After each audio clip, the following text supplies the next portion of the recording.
2024 foi um ano bastante desafiador para a agropecuária como um todo aqui no Brasil. Muitas incertezas, muitas dúvidas também na economia, não só no Brasil, mas mundialmente. E como é que vai se comportar ou a tendência que nós temos para 2025? E para falar um pouco mais sobre isso, eu recebo aqui no podcast Campo em Prosa o nosso presidente do Sistema FamaSul, Marcelo Bertoni, Alexandre Schwartzman, seja bem-vindo. Bruno Luque, sejam muito bem-vindos para tentar direcionar um pouco essa conversa e para quem nos ouve, nos escuta, pode talvez tomar algumas decisões em cima desse bate-papo, em cima do que a gente vai trazer aqui. E se você está interessado sobre esse assunto, quer saber mais, quer entender mais os cenários que nós temos para 2025, entra nas nossas redes sociais, curte, compartilha esse vídeo para que mais pessoas possam ter acesso a essa informação de qualidade que a gente traz para vocês. Então, presidente Marcelo Bertoni, seja muito bem-vindo. Nós estamos finalizando 2024, um ano bastante desafiador. Como é que o senhor coloca aí os aprendizados de 2024, os avanços e como é que o senhor vê a perspectiva aí para a agropecuária sul-mato-grossense, mas como um todo para 2025? Bom, obrigado mais uma vez por estar aqui, né, Lucas? Eu acho que é importante esse cenário que a gente possa vir mostrando aqui com o Alexandre, agradecer ao Alexandre que está aqui também, o Bruno Luque, que tem uma visão até um pouco melhor de Brasil, né, de economia, do que está acontecendo para fora do nosso estado. Mas a gente, como um eterno produtor otimista, sempre espera que o próximo ano seja melhor do que o ano que passou. E a gente já vê com essas perspectivas das chuvas, né, o plantio decorrendo e o produtor tomando a iniciativa, mais uma vez, de fazer a sua safra. E acredito que esse ano, com certeza, com a melhora das chuvas que a gente tem visto aí, vai ser uma safra maior do que a do ano passado. E aí o produtor tem que estar atento, e isso é o que nós vamos fazer hoje aqui, conversando com o Alexandre e com o Bruno, do mercado. Como que vai estar isso em 2025 para ele começar a se preparar para as suas decisões, né? Umas decisões de como que ele vai fazer a sua venda do seu produto, pensar lá na frente como é que ele, se ele já compra o insumo da safrinha, se não compra, qual que será a perspectiva tanto da soja, do milho, do boi. Eu acho que toda essa visão do futuro para nós é importante. Presidente, Mato Grosso do Sul tem se destacado aí por trazer novas atividades econômicas dentro do agro, né? Nós temos o setor da silvicultura crescendo bastante, a fruticultura aqui com a citricultura chegando forte em Mato Grosso do Sul, o setor de aves e suínos também com franca expansão dos investimentos, muitas empresas de outros estados vindo investir aqui. O senhor entende que essas possibilidades vão favorecer o produtor a ter mais de uma possibilidade e a gente consiga crescer ainda mais para 2025? Com certeza, o nosso estado tem uma característica logística hoje importante, né? Está muito bem centralizado aí no país com a rota bioceânica, teve essa vantagem da gente ter a celulose avançando muito aqui dentro do estado, e agora a Cutrale também vindo com os cítricos, né?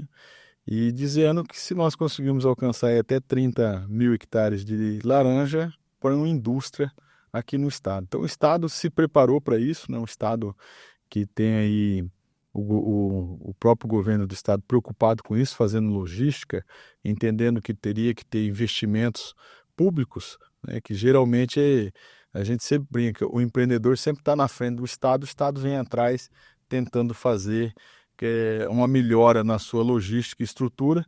E aqui no Mato Grosso do Sul foi um pouco diferente. A gente teve aí uma melhora principalmente nas nossas rodovias, nas nossas saídas aí, com essa visão da rota bioceânica, onde as indústrias também enxergaram isso. E começamos aí com novas cadeias produtivas que pode trazer o produtor incentivo para que ele tenha não só uma ou duas cadeias de produção na sua propriedade, mas que ele faça uma diversificação maior e aí consiga ter não só um ganho de um produto, mas de vários outros, né? Que a gente pode agregar aí a citricultura junto com a criação de gado, junto com a floresta plantada, e trazer uma renda melhor para o produtor. Obrigado, presidente. Pegando um pouco da sua fala, eu queria aqui dar as boas-vindas novamente ao Alexandre. Não vou ousar falar o seu sobrenome, depois se fica à vontade aqui para nos traduzir esse monte de consoante aí no seu nome. Mas o Alexandre é consultor, já foi diretor para assuntos internacionais do Banco Central do Brasil e membro votante do Copom. Copom que está bastante em discussão nas mesas do Brasil como um todo, né? Doutor em Economia pela Universidade da Califórnia, é colunista da Veja e do Estadão e também faz comentário semanal aí na rádio CBN para todo o Brasil e participa em alguns momentos de discussões bastante acaloradas que eu já presenciei, do Jornal da Cultura também. Então, Alexandre, sejam muito bem-vindos. Pegando esse gancho aí que o presidente coloca das possibilidades para 2025, da diversidade, o Alexandre é um consultor, um doutor otimista para 2025, assim como os produtores rurais, ou é um pouco mais cauteloso? Eu estou mais para cautela, mas eu entendo que o setor tem vários motivos para ficar otimista, porque ele tem uma dinâmica que não é exatamente ditada pelo que acontece na economia brasileira, está muito mais ligado na dinâmica de economia global. A economia global tem seus desafios, agora, né, a gente não vê assim, nem nada tão sério quanto o que está acontecendo no Brasil. O que a gente está vendo do ponto de vista de economia global? Estados Unidos é a inveja do mundo, né? É uma economia, por certas métricas, é a maior economia do mundo, está crescendo a um ritmo de 3%, né? E tudo encaminhando, aparentemente estava se encaminhando, de trazer a inflação para baixo, o juro para baixo, etc. Com a vitória do Trump, eu não vejo uma alteração necessariamente do ritmo de crescimento. Se qualquer coisa, pode até haver alguma aceleração, porque o programa econômico do presidente eleito, né, traz novos estímulos fiscais para uma economia que já tem bastante. Quer dizer, se fala ali que entre redução de impostos e aumento de gastos, né, o programa do Trump equivaleria ali a 7 trilhões e meio de dólares, obviamente em 10 anos, não num ano só, para uma economia de 29, 30 bilhões, 30 trilhões, né, de dólares, que é o PIB americano, está falando, dá um impulso aí da ordem de 2 a 2,5%. Então, essa força que a gente vê no consumo americano, ela deve continuar, né? Para nós tem alguns efeitos colaterais, provavelmente o corte de juro não vai ser tão vigoroso quanto seria, a inflação lá vai cair mais devagar, o dólar vai ficar mais forte, significa um dólar mais caro aqui também. Então, mas ali tem uma economia que está indo muito bem. A Europa não. A Europa continua presa ali de seus problemas políticos, agora com a Alemanha, com novas eleições, a França incapaz de dizer o que vem. Então, é uma economia onde a governança é ruim e tem uma guerra acontecendo ali exatamente na sua fronteira. Então, uma economia que vai mais devagar e temos a China que também tem seus desafios. Agora, o conjunto da obra, eu acho que é um conjunto da obra que mostra ainda um mundo crescendo, mas um mundo onde, exatamente por força desse crescimento, o juro vai ficar um pouco mais alto, já está um pouco mais alto, no mundo também onde o dólar é um pouco mais forte que o euro, mais forte que o real, mais forte que boa parte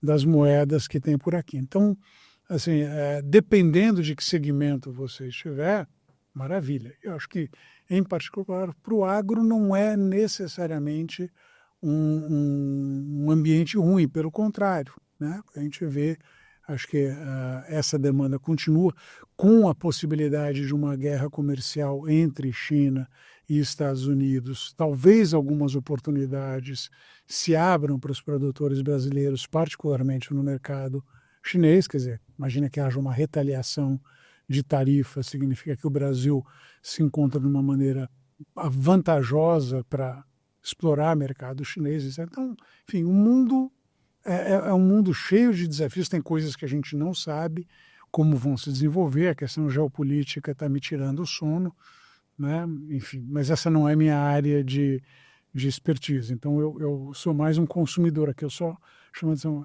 tem desenvolvimentos que a gente não entende, mas em princípio é isso. Agora, Brasil, né, você mencionou o Copom, quer dizer, a gente está falando, pô, né, Estados Unidos começou a cortar juro, Europa começou a cortar juro, o Brasil vinha cortando o juro antes, virou a mão, passou a subir. Por que isso?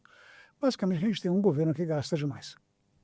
Né? Quer dizer, a gente pode elaborar esse respeito, mas a gente tem um governo que é inexoravelmente gastão. Aliás, estava na manchete do Estado de São Paulo esses dias, o Brasil, né, a economia brasileira, o 7º maior impulso fiscal, quer dizer, impulso de gasto, assim, sendo que alguns países, Israel está em guerra, a Turquia teve terremoto, né, tem lá países que estão tentando se reconstruir, né, e o Brasil, né, que já vinha num ritmo de crescimento razoavelmente bom, dobrou a aposta, está gastando muito.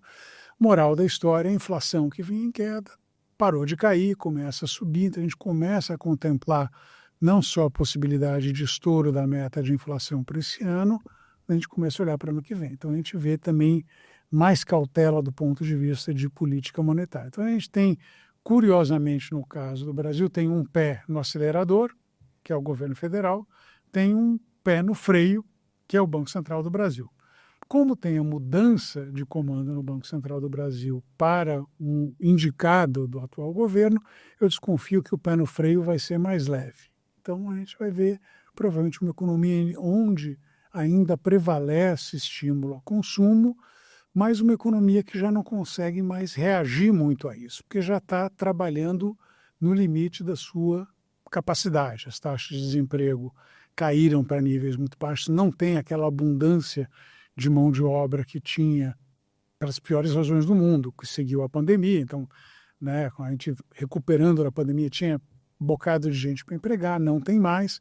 E aí a gente vai ter que começar a fazer escolha, onde a gente vai crescer. E para crescer precisa de um conjunto de reformas que o atual governo não parece particularmente preparado, acho que não está nem na cabeça deles. E do ponto de vista do gasto público, o que a gente vê é há semanas, né, o governo prometendo para a próxima quinta-feira que vai sair um pacote, etc, etc. A gente olha assim, chances de ter esse pacote de controle de gastos, um pacote de controle de gastos que evite a trajetória de endividamento que a gente vive hoje, é muito baixo. Então, o governo Lula pegou o país com uma dívida equivalente a 70% do PIB, já está perto de 80%, perspectiva é que continue crescendo. Esse crescimento da dívida sem nenhum sinal de reversão pressiona o dólar pressiona a inflação também, então tudo isso compõe para um país que deve, talvez não repita o ritmo de crescimento desse ano, 2024 deve crescer um pouquinho acima de 3, são os últimos 3 anos mais ou menos nesse ritmo, mas sem essa disponibilidade de mão de obra, de capacidade ociosa que existia e está sendo rapidamente ocupada, vai ser difícil manter esse ritmo, vai desacelerar em alguma medida. Não porque eu acho que falte demanda, eu acho que consumo vai continuar vindo muito bem, mas a capacidade de crescimento do país em termos de colocar gente para trabalhar, aumento de produtividade, investimento, isso a gente está devendo. Investimento ainda está na casa de 16, 17% do PIB, é pouco, né? Crescimento de produtividade, exceção feita ao setor agrícola, é virtualmente inexistente, né? Então não deve vir muita coisa lá. Enfim, e a mão de obra, porque essa capacidade ociosa acabou. Então, a gente vai crescer no limite daquilo que é possível, o nosso possível não é particularmente elevado. Então, tem bastante complicação. A gente vai entrar em recessão? Não vamos entrar em recessão. A gente vai passar por uma crise? Não, porque 2025 a gente vai tocar. Mas, assim, o muro está chegando. Né? Quer dizer, não dá para você permitir que em 2 anos tua dívida cresça 10 pontos percentuais do PIB, com perspectiva de crescimento de mais 7, 8% nos próximos 2 anos e mais um outro tanto. Em algum momento alguém vai ter que fazer alguma coisa. Se a gente não fizer alguma coisa, a gente vai ter um problema, mas tem uma eleição no meio do caminho, então a gente espera para ver o que vai acontecer e daí a gente refaz os planos à medida que a população diga para nós qual o caminho que o país tem que seguir. Maravilha. Estímulos do crescimento baseado no consumo, né? Não é tanta responsabilidade dos governos em relação às pautas fiscais.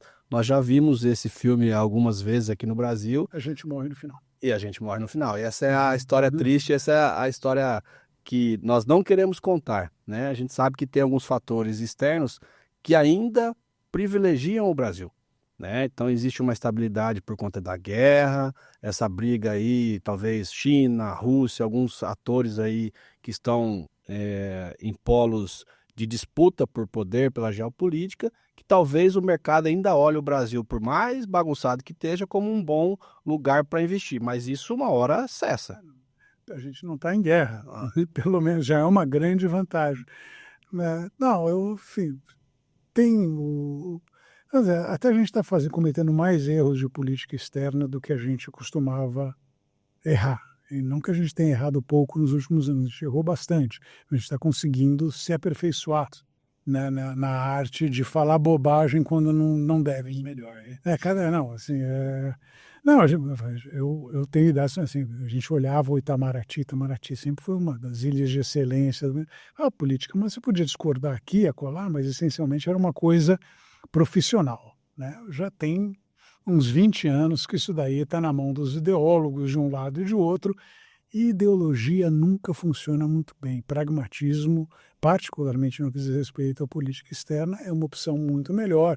Era a tradição brasileira que a gente está deixando escorrer. Então, mas isso dito, certamente o Brasil não tem a instabilidade que a gente tem em outros países, né? Não está em conflito direto com os Estados Unidos, então tem cá suas vantagens.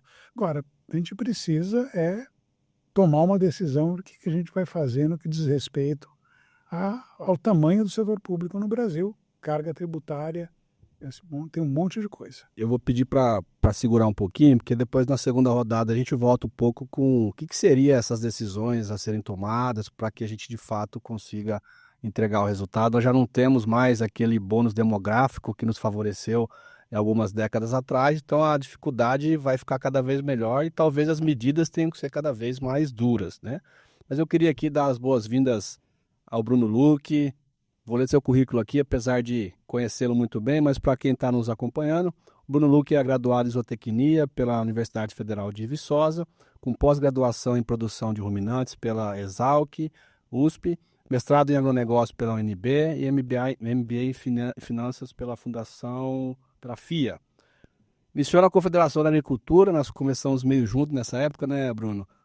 Na CNA em 2009 e há 9 anos atua como diretor técnico da entidade. Seja muito bem-vindo a Mato Grosso do Sul, à nossa federação, junto com o nosso presidente aqui.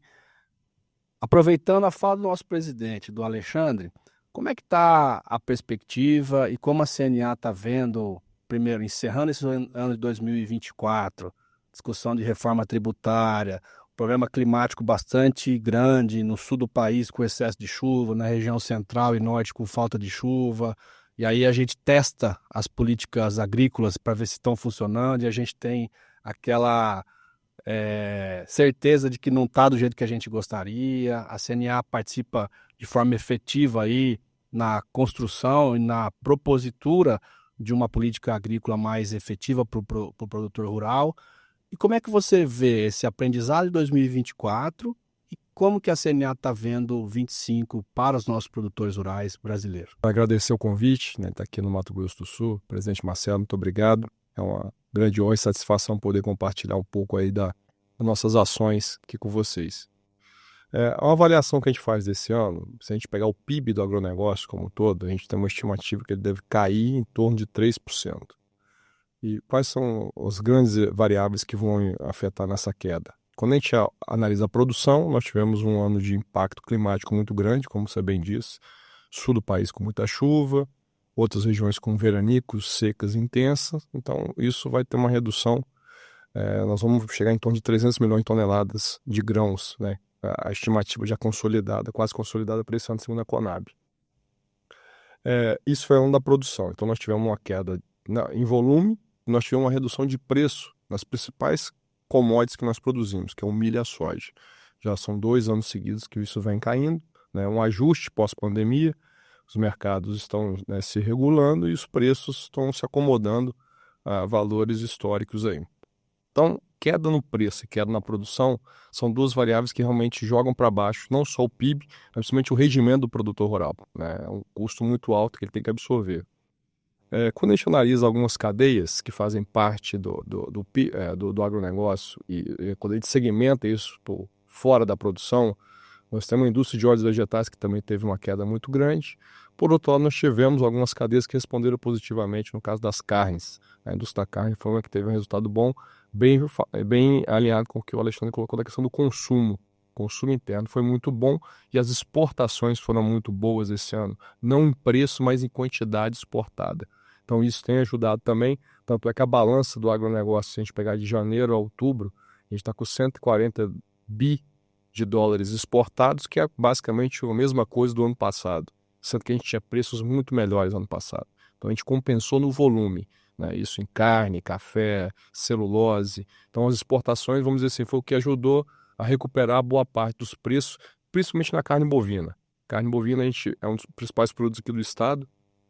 A gente veio de algum período, 3 anos também já de preços caindo, e nesses 2 últimos meses os preços aumentaram bastante, com a inversão do ciclo pecuário, mas principalmente porque a gente bateu recorde de exportações, e aí não só para a China, Estados Unidos também comprando bastante, Chile e outros países que aumentaram bastante aí as compras do Brasil.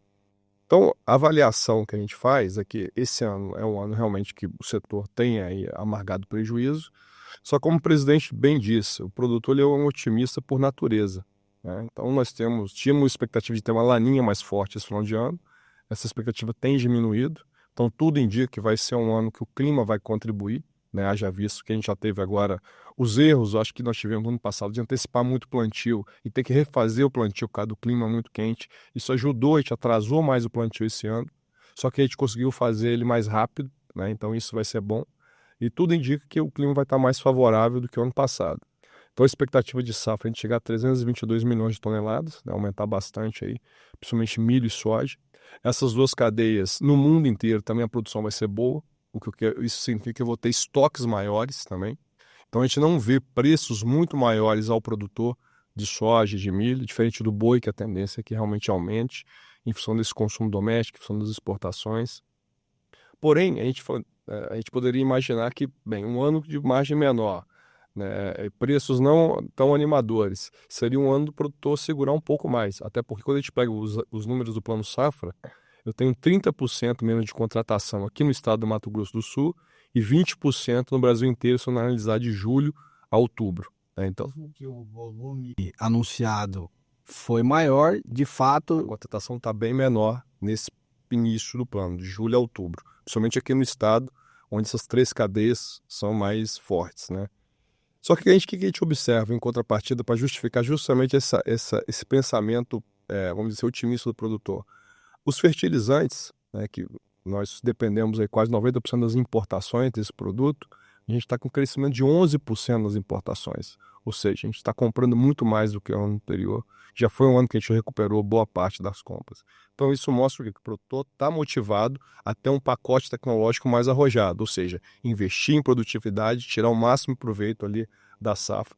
Porque mesmo que ele não tenha uma margem muito grande, se ele conseguir uma produtividade maior, ele tem uma rentabilidade satisfatória. Então seria algo que realmente demonstra isso. Por outro lado, as políticas de mitigação de risco, como você bem colocou, o seguro rural a gente tem vindo definhar. Nós tivemos um período aí de um estímulo muito grande nessa política social com a ministra Tereza, né? Ela chegou em 2021, a gente teve quase 16 milhões de áreas seguradas.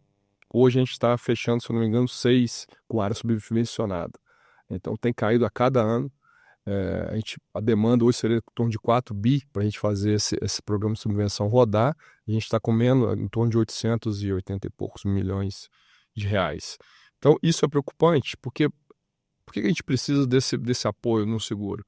Eu preciso criar a cultura do seguro no Brasil. Eu preciso que realmente o produtor aprenda a fazer isso, mas para isso eu preciso que o prêmio seja atrativo, né? Se eu tenho poucos produtores fazendo e um risco significativo, e esse produto vai ser caro e ninguém vai contratar. Então, a principal política que teria hoje, eu nem falo nem que é o crédito, seria realmente focar na subversão do seguro rural, que é parte do prêmio, para que crie essa cultura para depois que rode sozinho, que não precisa ter apoio de ninguém. Então, essa seria a maior demanda que nós temos hoje, e infelizmente não está sendo a priorização, né, que a gente tem visto por lado do governo. Por outro lado, na questão geopolítica, como bem o Alexandre colocou, se ele não falou, imagine eu comentar o que está acontecendo no mundo hoje. Né? Essa guerra entre Rússia e Ucrânia, que ainda tem reflexos no setor, Israel com Hezbollah, desculpe, a questão do próprio Trump com essas afirmações de retaliação. Então, isso pode realmente mexer no setor, impactar tanto positivamente em algumas situações, como negativamente. Por exemplo, um câmbio elevado talvez favoreça as cadeias que exportam. Né? Quem está exportando seria positivo. Porém, para as cadeias que não exportam, pecuária de leite, horticultura, fruticultura, que compram esse fertilizante, esses defensivos, sêmen importado, eu tenho um incremento de custo de produção. Né? Então, o câmbio, se ele ficar realmente desfavorável para o Brasil, um dólar mais alto, ele impacta algumas cadeias da produção doméstica e pode favorecer essas cadeias que a gente tem maior poder de exportação. A gente tem visto muito também, o presidente Marcelo acompanhou isso numa missão que nós fizemos na Europa esse ano, a questão do protecionismo europeu só crescendo. A lei anti-desmatamento da União Europeia é uma lei que a gente chama de greenwashing, na verdade é uma punição para países que têm floresta, porque eles não têm demanda nenhuma para o país que já eliminou tudo, ou seja, você não tem uma série de exigências que precisa comprovar, e os países que realmente fizeram uma produção sustentável, como o Brasil fez, adequando produção e preservação, você tem que fazer uma série de comprovações, aumentando o seu custo de produção e, de certa forma, caindo na burocracia e no protecionismo que a Europa está acostumada a fazer. Essa lei foi prorrogada, entra em vigor agora em janeiro, eles colocaram por mais um ano, mas o que a gente tem visto é que já os países europeus estão fora dela, né? Conseguiram uma forma de deixar como se não tivesse nenhum impacto. Então, essa situação, a CNA tem acompanhado, essa missão que o presidente acompanhou esse ano foi para isso. Ano que vem a gente vai retomar lá para debater melhor essas situações. Né? Ainda há a intenção do Brasil, a gente tentar uma entrada na OMC, mesmo que não esteja funcionando da melhor forma possível, mas para demonstrar que isso é um ato que não tem a ver com o meio ambiente. E falando em meio ambiente, nós temos ano que vem a COP30 no Brasil, né? Que deveria ser uma oportunidade da gente mostrar ao mundo que nós temos realmente um sistema de produção sustentável, que o Brasil pode ser líder na transição energética, usando o agro como matriz dessa energia renovável. Só que a gente tem um hábito no Brasil que é realmente a gente denegrir a própria imagem. Então, ao invés de ser uma oportunidade, pode ser um risco muito grande da gente ter aqui várias pessoas do mundo inteiro, e ao invés de a gente ter a oportunidade de mostrar o que a gente faz de bom, a gente ficar se autoflagelando, criticando e colocando todos os nossos problemas como se eles tivessem interesse em resolver. Na verdade, nós deveríamos fazer essa lavagem de roupa suja em casa e realmente ali tentar buscar o financiamento, que é o que a COP se propõe a fazer de longa data e não faz até hoje, né, e mostrar ao mundo os bons exemplos que nós teremos aqui. Então, acho que são poucos os desafios que a gente tem para o ano que vem. Acho que esse ano, um fato também que aí o presidente Marcelo pode falar muito bem, a insegurança jurídica no campo, em questão das invasões, foi algo que preocupa muito o setor, além dessas questões que a gente falou de seguro, de clima, é algo que foi muito agenda da CNA esse ano, compartilhado aqui com a da Federação, e que a gente espera que possa realmente, as discussões do próprio marco temporal no Supremo e outros projetos de lei que realmente visam tornar a invasão como crime, como até mesmo crime de terrorismo, a gente possa ter avanço nessas agendas também no próximo ano. Perfeito. Tentando dar uma resumida aqui nesse primeiro bloco de conversas aqui, me parece que em termos produtivos, né, a parte da porteira para dentro, 25 promete ser um ano melhor do que 24, né, até pelos resultados ruins, nós tivemos 24, a base está fraca, né, então qualquer coisa que a gente tiver a mais, a gente já tem uma perspectiva de melhora, né, mas com um cenário preocupante, que talvez ainda em 25 não se concretize ou não traga de fato ainda os resultados mais negativos, mas se a política econômica que o Brasil tem adotado, algumas falta de posicionamento e de políticas públicas para o setor, como seguro, como um crédito mais ágil para o produtor rural, e alguns estímulos ao setor, pode ser que no final de 25 e 26 isso traga um impacto ainda maior do que a gente está vendo, né? Então, esse é um pouco das perspectivas que a gente consegue ver. Então, se você está gostando dessa conversa, desse bate-papo, siga as nossas redes sociais, compartilha esse vídeo, faça com que essa informação seja para quem concorda ou para quem discorda do que nós estamos conversando, mas para que isso chegue ao máximo de pessoas possível, para a gente poder cada vez mais trazer assuntos e informações relevantes para você, produtor rural, sociedade como um todo que quer conhecer um pouco mais esse setor. Presidente, eu sei que você daqui a pouco tem um outro compromisso, talvez vai nos deixar aqui nessa conversa, mas o senhor teve a oportunidade, até como presidente da Comissão Nacional da CNA de Assuntos Fundiários, de percorrer vários estados brasileiros, como o Bruno colocou, alguns países aí, junto com as missões da CNA, e eu sei que o senhor trouxe bastante experiência dessas vivências que o senhor tem tido, né? Eu tenho ouvido falar bastante que, por mais que o governo federal esteja cometendo alguns erros, nós temos bons governadores hoje no país, que têm tido boas decisões nos seus estados, e os estados têm crescido, mesmo que o governo federal não tenha se comprometido com algumas pautas importantes. Como é que o senhor vê essa heterogeneidade aí do Brasil? Como é que o senhor viu como que os gringos nos veem aqui como o setor agropecuário, conhecem o setor? Não, isso é triste da gente dizer. A gente esteve em Bruxelas, lá no Parlamento Europeu, e você tem a certeza que eles não sabem nada do nosso setor. Principalmente porque quando a gente leva os números e a gente começa a mostrar os números, a resposta dele é para mas o seu governo não fala isso. Então, quando o governo não está alinhado com o que é a realidade do país, e isso é um problema seríssimo, porque nós temos uma realidade que se coloca lá fora pelos nossos ministros, não vou citar nomes, de uma forma denegrindo a imagem, mostrando uma coisa que não é verdadeira, fica difícil a gente fazer a defesa. Porque você leva número, leva dados, e a pessoa fala sem números, sem dados, e traz essa insegurança. E nisso eu acho que a CNA está acertando muito agora. A gente já tem outra viagem marcada para Bruxelas no começo do ano que vem, justamente para fazer de novo essa defesa do Brasil nessa questão da lei deles, que é o desmatamento zero, de abrir um escritório lá em Bruxelas, que a CNA está abrindo de defesa, exatamente o que nós estamos precisando hoje. A gente tem outros escritórios aí de relações de venda, né, de comércio, mas a gente não tinha um escritório de defesa realmente. E aí a gente assumiu também, eu sou conselheiro da Apex Brasil, a gente tem conversado muito com a Apex Brasil e entendendo que o Jorge Viana melhorou muito, porque ele conseguiu enxergar realmente o nosso setor produtivo, depois daquela primeira fala infeliz, hoje ele conseguiu enxergar o que é o setor nosso. E aí conseguiu criar outras oportunidades. Mas quando o governo não fala a mesma língua, inclusive entre os próprios pares, fica mais difícil ainda a gente fazer a nossa defesa.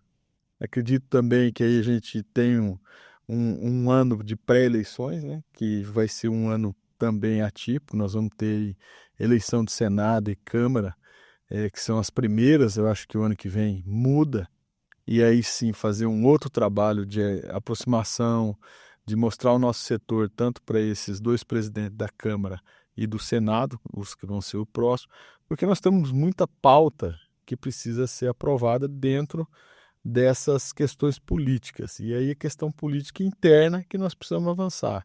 Como bem o Bruno disse aí, o nosso seguro rural, que atravessa uma fase muito ruim, que a gente precisa estar melhorando, talvez em projetos de lei, não só pelo mapa, porque muitas das vezes a gente não consegue ter essa força que o próprio mapa consiga construir isso para o próximo plano, mas talvez uma força política que tenha num projeto de lei mais ousado, partindo para cima dessa questão, que para nós é muito importante, principalmente quando você tem um ano que nem isso, né?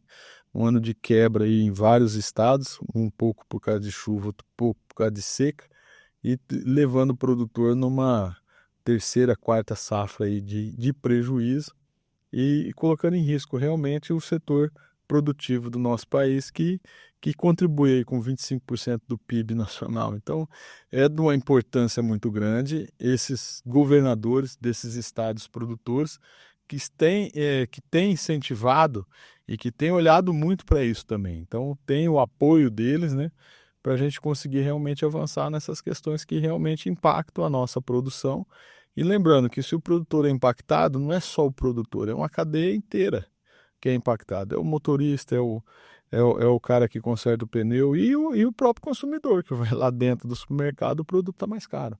E aí que ele vai sentir no bolso, né, o que acontece com o produtor. Às vezes o cara fala, não está relacionado, está tudo relacionado. Então precisa ter esse olhar. Acho que a gente está indo por um caminho, e aí eu sempre falo, para melhor. Eu acho que a CNA, com essa acertada de Bruxelas, eu acho que vai trazer uma... Não é que vai ser competitivo, a gente vai conseguir mostrar melhor o que é o Brasil, apesar do governo mostrar o contrário. Muito bom, presidente. Você fica à vontade, se precisar sair, a gente perdoa o senhor aqui para deixar a gente conversar um pouquinho sobre outros assuntos que a gente já trouxe aqui, de certa forma, alguns componentes, mas eu queria voltar para o Alexandre aqui.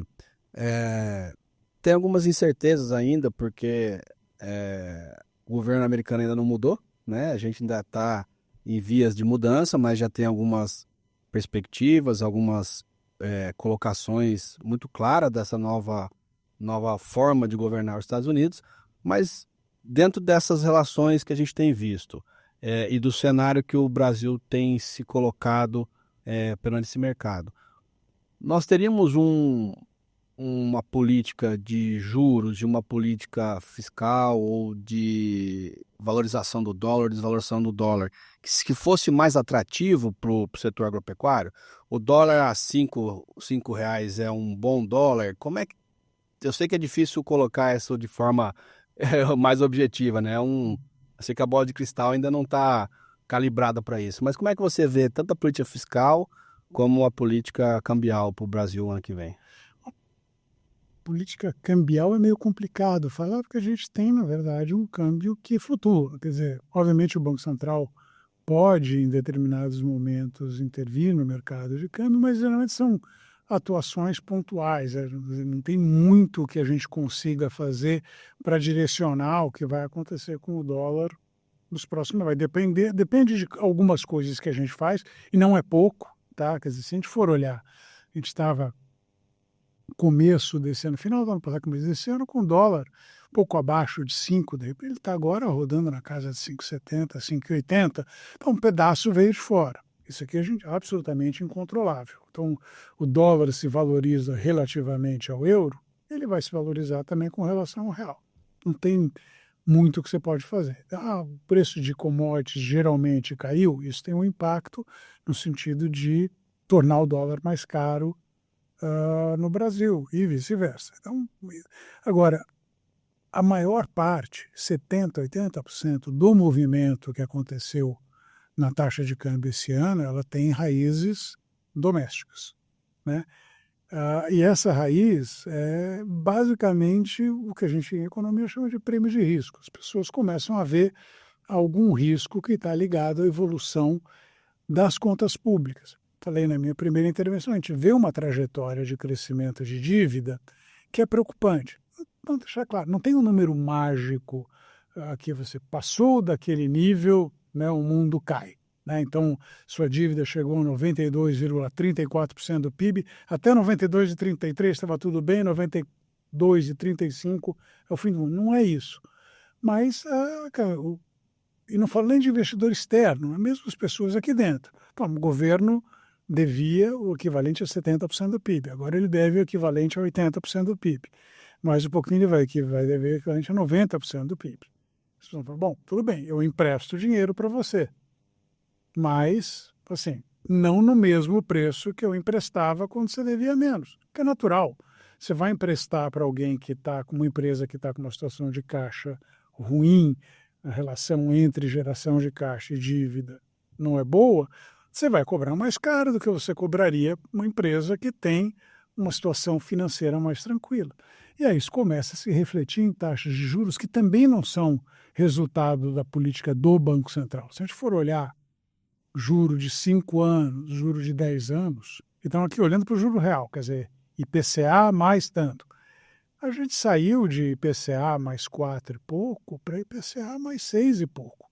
Isso daí não tem nada a ver com o Banco Central tomar a decisão de subir ou baixar a Selic. Tem a ver com a percepção das pessoas que vão emprestar o dinheiro para o governo, vão lembrar, os bancos. Não, os bancos intermediam esse negócio. Quem empresta dinheiro, você, quer dizer, então é um mercado, e o mercado não é meia dúzia de conspiradores ali torcendo as mãos, soltando gargalhadas diabólicas. O mercado é um negócio muito mais vasto do que isso.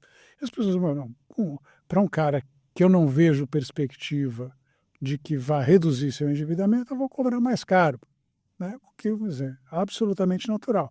Então, a questão desses prêmios de risco que batem, seja no juro longo, seja no dólar, estão intimamente ligadas ao que o governo quer fazer do ponto de vista de gasto. Eu falei, esse é um governo gastão. Esse é um governo que assumiu e promoveu a maior expansão de gastos da história do país, exceto a que a gente observou no período da pandemia, com duas diferenças marcantes. Na pandemia você precisava fazer isso, porque não tinha muita saída. Quer dizer, se a gente acredita, e eu acredito, você precisava de distanciamento social, então você obviamente vai ter que sustentar essas pessoas. Então foi uma coisa que aconteceu num momento em que o país enfrentava uma crise sanitária grave. Não era a situação do Brasil na virada de 22 para 23, era inclusive uma economia que vinha já pelo segundo ano seguido, crescendo ali a um ritmo bastante razoável. E a segunda diferença, que aí é absolutamente crucial, é que o aumento de gastos que a gente viu na pandemia, ele aconteceu e, para fazer um neologismo, ele desaconteceu, né? Quer dizer, tinha o programa de auxílio emergencial, no momento que passou a emergência, você tirou o programa de auxílio emergencial. Aqui não, a gente fez uma expansão de 200 bilhões de reais, inteirinha calcada em gastos permanentes. Então, a gente aumentou uma série, e não tem volta disso. Então, depois de anos em que a gente botou o teto de gastos, que foi baixando, né, muito lentamente, ele começou em 2006, 2016, a gente chegou a 2022 com o gasto tendo caído alguma coisa como 1 ponto percentual do PIB. Devagarzinho, mas foi. Assim, em 2 anos a gente subiu o gasto, desfez tudo que tinha sido conseguido no período anterior e jogou mais um outro tanto. E não tem muita volta. Todo mundo, o que você faz a esse respeito? E aí, assim, ao contrário daquele gasto que você podia tirar, esse você não consegue. Aí fica o ministro da Fazenda tentando, né, resolver a quadratura do círculo. E o presidente da República, a última coisa que ele quer ouvir é controle de gasto, por uma razão muito simples. Ele tem uma eleição daqui a 2 anos, já levou uma coça absolutamente extraordinária na eleição municipal, ganhou apertado em 22. Ele, como já dizia a ex-presidente Dilma, que eles estavam preparados sempre a fazer o diabo para ganhar a eleição, a gente sabe exatamente onde o diabo mora. O diabo às vezes mora nos detalhes, outras vezes o diabo mora na vontade de gastar, e essa vontade é enorme. Então a gente não resolve isso. Então é bala caro, é juro elevado. E o juro elevado realimenta a própria questão da dívida. Quem cobra caro, quem está querendo, quem precisa financiar, quem precisa bancar o governo. E aí reclama, fala, não, isso é coisa de banqueiro, de economista. Não, experimenta fazer o que foi feito, por exemplo, com o teto de gastos. Foi aprovado o teto de gastos, o juro real caiu 2 pontos percentuais praticamente em seguida. Você dizer que uma coisa não está relacionada com a outra, você assim, tem uma vontade muito grande de não olhar a realidade. Mas a gente viu que, pela fala do Marcelo, tem certos círculos no governo que realmente tem uma dificuldade muito grande de conviver com o mundo real. E eu acho que a gente tem trabalhado muito nisso e louvar aí as ações da CNA que tem buscado isso, o diálogo com os agentes que tomam decisão, seja no poder executivo, no legislativo, no judiciário, para mostrar que, além de uma pauta importante para o setor produtivo, é uma pauta importante para o Brasil, né? Porque se a agropecuária, o agronegócio, conseguir entregar os resultados que ele tem potencial para isso, né, a economia do Brasil como um todo deve melhorar, a gente consegue alçar novos voos, né, nesse sentido. Então, aí, puxando um pouco esse gancho, o Bruno, entrando também no que o Alexandre colocou, o sistema de crédito rural oficial, ou que financia o setor produtivo, ele é baseado em regras e modelos de muitos anos atrás, e a agricultura, a agropecuária como um todo, vem mudando, né? E eu sei que é uma preocupação da CNA, inclusive a CNA criou o FIDIC, o FIAGRO nesse sentido, né? Porque o modelo atual, com os crescimentos que a agricultura tem experimentado, não tem como financiar com poupança, depósito à vista, que é o modelo atual. Como é que a CNA tem trabalhado nisso? Como é que o mercado, às vezes, não quer colocar recurso no Brasil enquanto entidade, mas está louco para colocar recurso no setor agropecuário? Se o governo ajudar um pouquinho, esses recursos vêm de forma mais rápida. Nós temos aí a aprovação da questão da regulamentação do crédito de carbono, que pode trazer recursos para o setor também. Como é que você tem visto essa questão do financiamento do setor aqui no Brasil?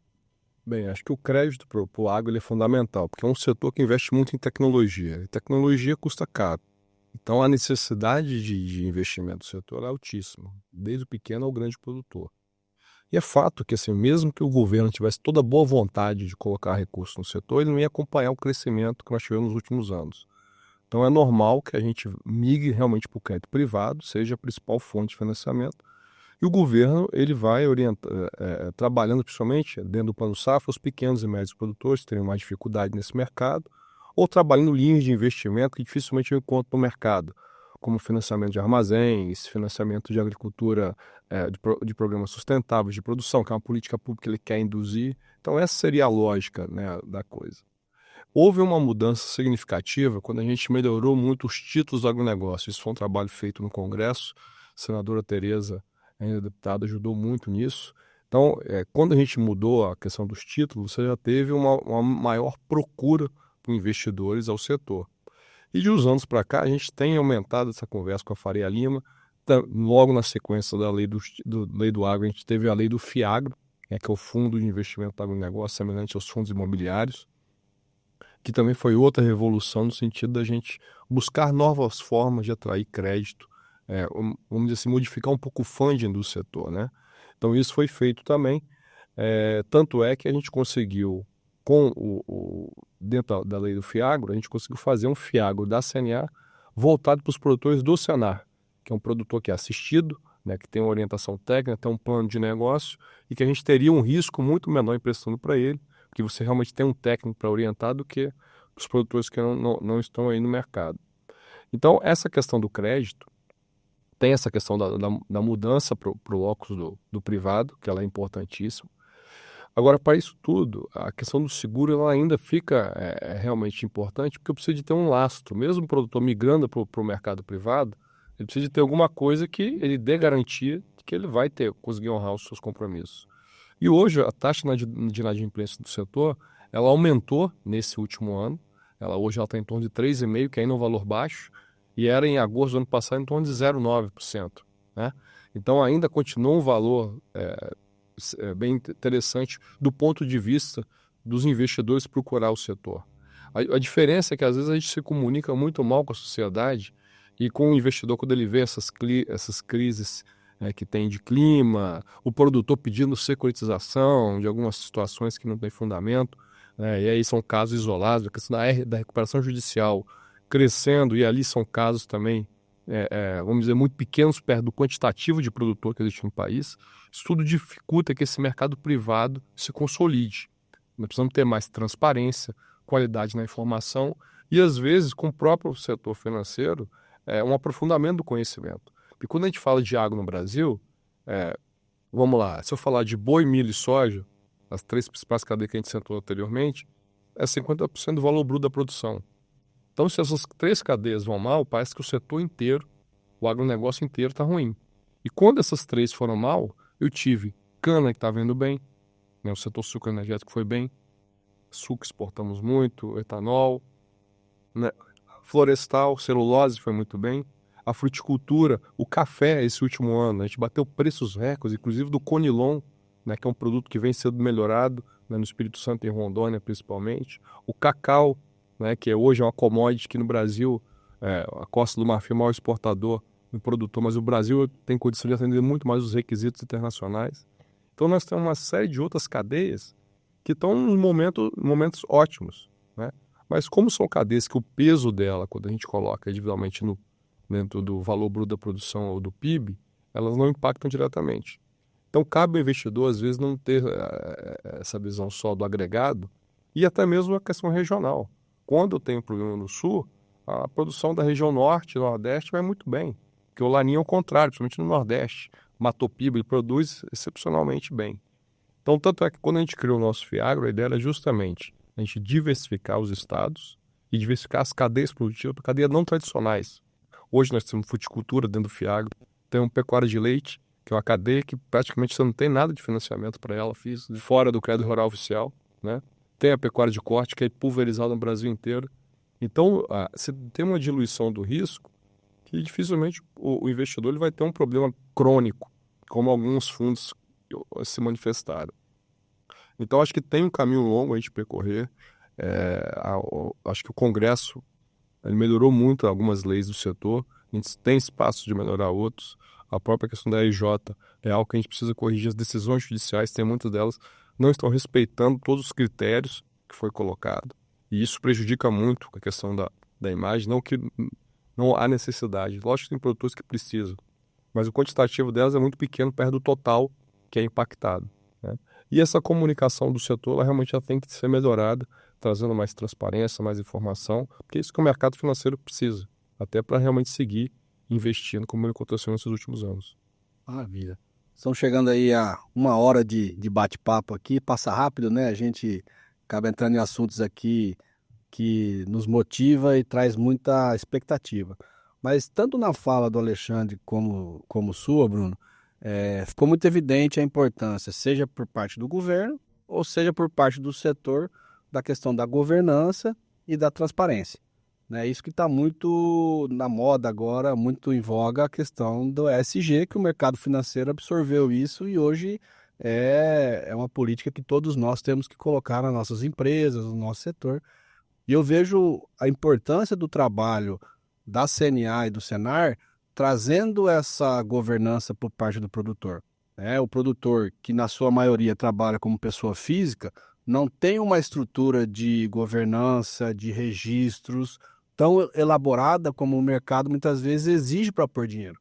Né? Então, o Senar, hoje, com assistência técnica, permite ao produtor essa transparência, esse controle, esse registro da atividade, seja financeira, contábil, produtiva, e o mercado tem olhado com bons olhos. Né? A gente recebe várias demandas do mercado financeiro, olhando o Senar, a assistência técnica do Senar, como bom, se é assistido pelo Senar, então eu tenho uma garantia que eu colocar o recurso lá, eu vou ter, no mínimo, os riscos calculados para poder precificar o meu dinheiro nesse sentido. Né? Então, eu acho que o setor tem feito a lição de casa, precisamos comunicar melhor isso, precisamos chegar a mais setores possível, né? O mercado ele vai muito para os setores mais expressivos, né? E acaba cadeias produtivas menores não tendo talvez esse acesso todo. E eu queria ouvir de vocês aí para finalizar esse nosso bate-papo, esse episódio do Campo em Prosa. Alexandre, 2025, a gente precisa tomar algumas decisões difíceis, talvez, para poder virar esse jogo. Enquanto governo, mas também enquanto setor, o que você nos diria aí que seria não a bala de prata, né? Mas o que nós precisamos olhar com mais carinho ainda? É a questão do controle de gastos ou tem outras coisas que a gente precisa olhar? Não, eu falei bastante, eu acho que de fato é uma questão central nossa, mas enfim, então, tenham como dado que esse é o nosso principal problema. Agora, obviamente, a questão do Brasil não se esgota nesse tipo de coisa, né? E, na verdade, nem se esgota nas questões macroeconômicas. Eu sou um macroeconomista, então eu, obviamente, privilegio isso. Agora, a gente tem que arrumar maneiras, por exemplo, de aumentar a produtividade. Eu acho que isso daí claramente tem sido um nó. A gente fala muito de curto prazo, etc., mas quando a gente vai olhar para o que tem acontecido assim, no Brasil nos últimos 20, 30 anos, a gente passou por uma redução enorme do nosso crescimento. Quer dizer, nós éramos um país em que a gente acostumava a discutir taxas de crescimento muito elevadas. O Mário Henrique Simonsen caiu em 1979, quando se imaginava que o ritmo de crescimento do PIB ia para alguma coisa na casa de 5%. Quer dizer, 5% hoje a gente estaria soltando todos os rojões do mundo. Então, alguma coisa aconteceu. Isso está fundamentalmente ligado à questão de produtividade. E boa parte do problema de produtividade, né, decorre da falta de competição. Que não é verdade no setor agropecuário. Eu não estou falando isso aqui, obviamente, para sair bem na foto com vocês. Isso é um fato. A gente olha a evolução de medidas de produtividade na agricultura, são uma notável exceção com relação ao resto do país. O que aconteceu? O Bruno falou, tem muito investimento em tecnologia. Mas a pessoa não investe em tecnologia porque acha bonito. Ela investe em tecnologia porque espera ganhar, porque existe uma competição internacional, principalmente o Brasil se inseriu lá e se inseriu muito bem nessas cadeias internacionais. Nós somos uma potência agrícola, né? E não tem nada de retrocesso nisso, né? Também tem uma visão, de vez em quando eu vejo certos economistas, nossa, que é um fazendão. Pô, quem me dera que fosse um fazendão, né? Parece que as pessoas não têm ideia do que está acontecendo do ponto de vista de avanço tecnológico e produtividade lá. O que a gente precisa fazer aqui? Precisa aprender com isso. Então esse é um país que importa pouquíssimo.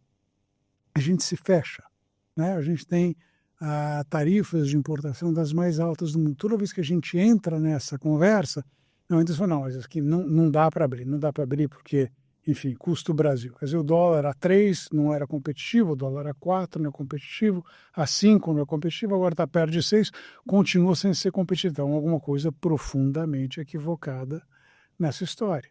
Então, eu vejo ali medidas que ajam no sentido de ampliar a inserção do Brasil no comércio, medidas de aumento de integração comercial, para mim são fundamentais para que a gente possa resolver o que na minha cabeça de muita gente boa, né, é o nó central, como é que a gente faz a produtividade crescer. E aí, né, a gente tem, eu vou fazer um pouco de merchan aqui, eu faço parte do centro, eu sou diretor do Centro de Debate de Políticas Públicas, em São Paulo, né, e sob a direção do meu antecessor ali na diretoria de assuntos internacionais do BC, meu antecessor em Berkeley, meu antecessor na diretoria, Daniel Gleiser, ele está coordenando um trabalho super bacana de criar políticas que permitam que o Brasil vá adiante nisso, que a gente se abra ao comércio internacional e comece a resolver a questão da produtividade. Então, acho que o caminho passa por aí. Obviamente, ele faz bem para o país como um todo? Faz. Vai haver ganhadores e perdedores? Obviamente vai. Né? Só que, como regra, os ganhadores são muitos e atomizados, os perdedores são poucos e concentrados e coordenados. Então, obviamente, a dinâmica política não favorece esse tipo de coisa.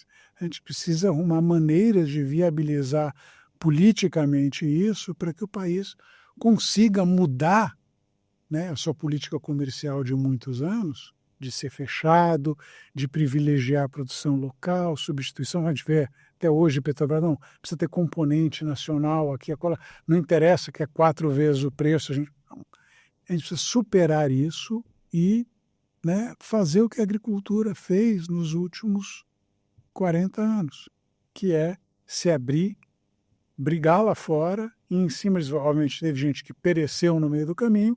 Quem sobreviveu está aí, está indo muito bem, obrigado. Esse é o caminho que a gente tem que seguir. Obrigado, Alexandre, por nos brindar aí com sua sabedoria, seu conhecimento. Sabedoria é um exagero, mas tudo bem. Mas é muito sábio. Quem, inclusive, é humilde é mais sábio ainda, né? Mas trazer aqui para nós e para que a gente possa compartilhar essas reflexões, porque nós, enquanto produtores, teremos muitas lições de casa e muitas decisões a serem tomadas em 2025, e o conhecimento sempre nos ajuda a tomar uma decisão mais assertiva ou errar o mínimo possível. E aí, Bruno, para também te ouvir, trazer as suas considerações finais, e o Alexandre deixou isso muito claro, né? O desafio do aumento de produtividade, do ganho de produtividade, que isso sempre foi a base do crescimento da agricultura, né? Mas também o Brasil teve, está perdendo o seu bônus demográfico, né? A pirâmide tem cada dia mudado mais, tem menos gente na força de trabalho chegando, e nós vamos ter que sustentar mais gente lá na ponta da pirâmide, e o setor tem experimentado até na questão da sucessão familiar, das empresas do agro também, essa mudança no perfil, e tem algumas pessoas voltando para o campo também como oportunidade, né? Porque o agro hoje é tecnológico, o agro hoje tem uma possibilidade de ganho social, enfim, uma série de coisas. Nessas perspectivas para 2025, você tem como classificar os principais trabalhos que a CNA tem colocado, como, por exemplo, abertura de mercados, se posicionar em alguns mercados estratégicos, ajudar o produtor a ser mais eficiente, ajudar o produtor a ter um resultado ainda maior na produtividade e talvez a questão da sucessão, que é importante? Daria um podcast, né? Se a gente for falar de todos esses temas, mas eu acho que é bem relevante o que você trouxe, Lucas, porque acho que são pontos fundamentais que a gente tem de atenção, que essa questão internacional, como eu coloquei no início. O protecionismo ele tem aumentado, né? Normas que têm surgido aí disfarçado de questões ambientais, isso tem prejudicado muito o setor. E aqui não quer dizer que a gente tem que ignorar a questão climática, pelo contrário. Nós temos que ser mais pragmáticos em relação a ela. Então, uma COP dessa vai discutir a redução de combustíveis fósseis, sistemas produtivos alimentares mais eficientes. A gente fica discutindo o sexo dos anjos e acaba não avançando em nada. E aí buscando obrigações para países como o nosso, que tem uma agricultura pujante, pujante e sustentável, né, acaba impondo limitadores. Então, acho que para o ano que vem, como o presidente Marcelo adiantou, a gente vai ter uma participação mais forte em Bruxelas, e ali sim para estar conversando com os parlamentares europeus, trazendo um pouco da realidade. Lógico que não vai ser fácil, eles têm os produtores deles para defender, só que falta às vezes um pouco de contraponto, e quem fala a verdade sem vamos dizer assim, sem colocar um pouco de trava na fala. Porque quando vai uma indústria, vai uma empresa, ela tem medo de ter alguma retaliação do próprio país e ter a sua marca exposta. Quando vai um representante produtor, como nós somos no ano passado, foram discussões mais francas, segundo a embaixada, com o Ministério da Agricultura Europeu. Porque realmente a gente falou abertamente dos problemas e falou o que a gente pensa, né? Que tem números e fatos que se comprovam o que a gente está colocando. Então, acho que com essa, vamos dizer assim, essa prerrogativa de falar em nome do produtor, a gente acredita realmente buscar um espaço para mostrar o que nós temos de realmente de produtivo, discutir, fazer um debate amplo, e principalmente daqueles que tomam as decisões desses países, né? Então esse vai ser tem essa mudança na dinâmica, como o presidente Marcelo falou, não é um escritório de prospecção de negócio, e sim realmente de acompanhar o que está saindo lá, de poder levar informações, dados, trazer esse pessoal aqui para conhecer como a gente produz, como a gente já fez em ocasiões anteriores. Então essa agenda internacional ela vai ter um peso muito grande, né, para que isso não avance. Não só a Europa, mas China também, né? A China a gente tem tido tem um bom relacionamento com o país, mas a gente tem visto algumas discussões mais voltadas para essas questões sustentáveis, que da nossa parte não teria problema nenhum seguir mostrando aquilo que a gente vem fazendo hoje, né? Precisamos que o governo realmente faça a parte dele, que é fazer a análise do CAR, que é o Cadastro Ambiental Rural, porque aí a gente pode dar qualquer comprovação que o mundo quiser, mas aí eu preciso que o governo realmente faça a análise, ele fazer o trabalho dele, que é analisar o CAR, os governos estaduais, né, que eu me refiro. E do ponto de vista de mercado, acho que a gente tem bem definido a questão de clima, de oferta e demanda, então isso não teria algo muito a surpreender. O que pode mudar são essas ações que eu comentei, os fatores externos que o país vive hoje, que pode afetar o câmbio, o custo de produção com problemas de logística internacional, né, ou de algum insumo. Então, acho que isso que o produtor tem que estar atento para o próximo ano, para ele poder realmente fazer uma gestão eficiente. E aí o Senar tem um papel fundamental nisso, né? A assistência técnica e gerencial do Senar, ela consegue, não dizer assim, evitar os riscos, mas minimizar bastante. Haja visto todas as cadeias que a gente acompanha, né, e das crises que passamos anteriormente, os produtores que estão no Senar, estão assistidos pelo Senar, ele consegue passar por esses movimentos de turbulência, né, de uma forma mais amena que os produtores que não estão lá. E talvez é um ano para a gente buscar, às vezes, não o melhor preço, mas aquele preço que realmente consiga garantir uma rentabilidade satisfatória, né, e não visto que a gente pode ter muitas oscilações, né, ao longo do próximo ano. Então, acho que com essas palavras eu encerro aqui e agradeço mais uma vez o convite. Bruno, obrigado, Alexandre, novamente. É um prazer recebê-los aqui no Campo em Prosa. E a gente busca aqui trazer mais conhecimento e informação para você, produtor rural, tomar a decisão mais assertiva possível. A gente viu que, assim como 2024, 2025 também será um ano desafiador. Talvez não da porteira para dentro, como foi esse ano, ou menos desafiador do que foi de 24, mas será um ano de que nossos radares têm que estar muito atentos para o que está acontecendo fora da porteira.